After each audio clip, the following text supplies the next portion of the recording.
Alright, here's devlog number 4 of my 30-day challenge to make progress on PitFight, my upcoming indie game. This one was a little more difficult today, and it kinda stumped me, but not all problems can be solved in one day, so I think I'll pick this one up tomorrow too.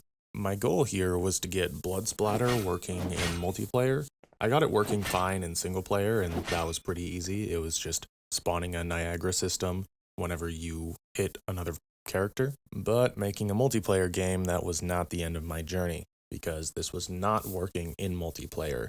All of the clients, or the people connecting, would not see any of the blood splatters. Only the server, or the host, would be able to see any, and obviously that's not what we want. So I spent a few hours trying to figure out what was wrong.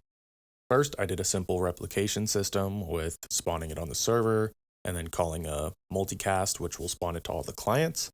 That kind of worked, but there was a weird lag in it, and I'm not sure why. It worked really strangely, where if I would hit them, the server would spawn the blood correctly, but the client wouldn't.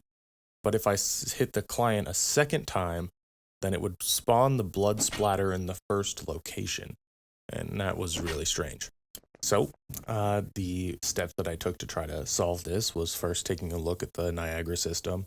I spent a lot of time trying to figure out the scratch pad and couldn't really wrap my head around it, so I tried to move on from there. I was originally trying to make the randomness, the seed of the blood splatter, the same, but also still random, if that makes sense. It would be a random number, but that number would be the same for both the client and the server. That whole system wound up being much more of a headache than I originally intended, so I kind of dropped that idea and just went with a static random number. Then there was a lot of investigation around the impact point.